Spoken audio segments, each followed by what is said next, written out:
Сәлеметсіз бе, Талғатжан Болатұлы? Менің сұрағым жер туралы. 1999 жылы өзін атқан кім еді? Нұрқадилов Заменбек берген болатұғын. Жұмыс орнына 10 жер берген. Сол жерімді 2000 жылы күйеуімді қағып кеткен адамдар қатырып береміз деп, өзім алмайтын қатырып осы күнге дейін бермей келатыр. Жаңағы жерімді қаншама рет анау қалалық нелерге беріп отырдым, аудандыққа беріп отырдым, барлық жерге беріп отырдым, жазбаша жаздым, түрлі нелердің бәрін жаздым. Соған байланысты осы күнге дейін мен жер салдырмай келгем. Бірақ менің артымнан екі адам жұмыс орнын пайдаланып отырып асыра сілтеу мақсатында екі адамға акті берілген. Ол екі адамның актісі менің алдымдағы адамға бір аты жөнінің дұрыс еместігі. Ол архитектор болып жұмыс істейді. Ал екінші адам оның адвокаты. Оның адвокаты сол жерге жаңағы заңды күйінде жаңағы акті жасап алған. Бірақ 26 жыл бойына мен актының заңсыз болуына байланысты мен жер салдырмай келе жатқам.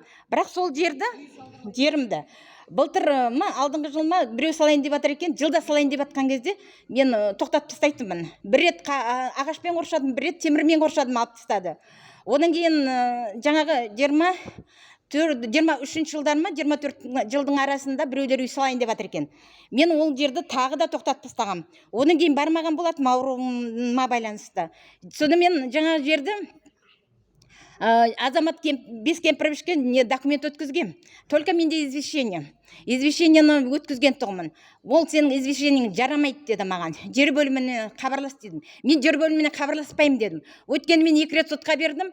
Қай жылдар 15-16 жылдары бердім ғой деймін сотқа. Өзі жағып жүрген әйелді қорғаған сот болатын. Сол сот маған менің атыма емес басқа адамдарға жазып берді. Ол сотта жер бөлімінің бастығымын деп келген әйел, мен қағаздардың бәрі мен жер бөлімінің бастығымын деп келген әйел. Екінші рет городской сотқа берген кезде городской соттың судьясы болып шықты. Сонда көріңіз, жер бөлімінің бастығы, жаңа городской соттың бастығы, жаңағы аудан бөлімінің бастықтары бірлесе отырып, тағы біреусі бар отырып, бірлесе отырып сол жерді сол адамдарға ерінді. Кейін мен айналайын, мен жүгіре алмаймын, қызыма айттым.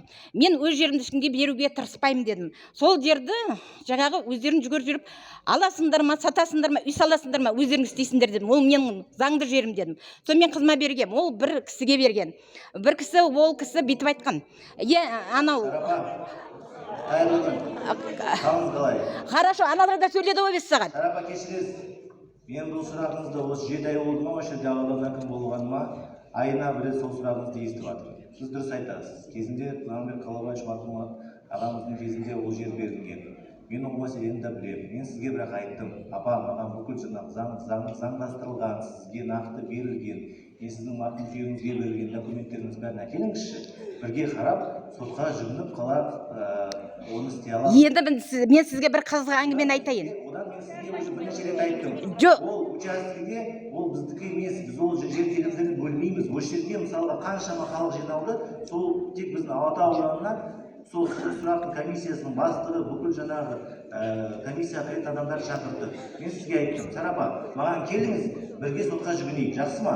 Басқаша мен ол сұрақты комиссиямен, Шахановпен өзім шеше алмаймын. Сот арқылы жұма күні сағат 8-де келіңіз, бірге шешейік. Мына жерде халықтың, өзіңіз білесіз, 3-4 легализацияға кірмей қалған адамдардың бірталай сұрақтары бар. Мен жаңағына өзекті мәселелерді санағанда 1000-нан астам участок бар. Папа, жарайды, бір-екі ауыз айта кетейін. Налоговыйға. Жұма күні сағат 8-де босам. Налоговый. Жұма күні әкімнің өзіне келесіз. Жұма күні. Жоқ, осы жерде айта кетейін де, налоговыйда 24 жылға дейін бірінші этажда жазылғанмын. Жұма күні келейін бе? Жұма күні бұл. Мен тұрмын ғой мұнда. Мына өзіңіз барсыз. Мен тұрмын ғой мұнда. Мына кісі тұрамаймын дейді, қолына бересінші. Тұрмын ғой, маған 7-тен келген адам.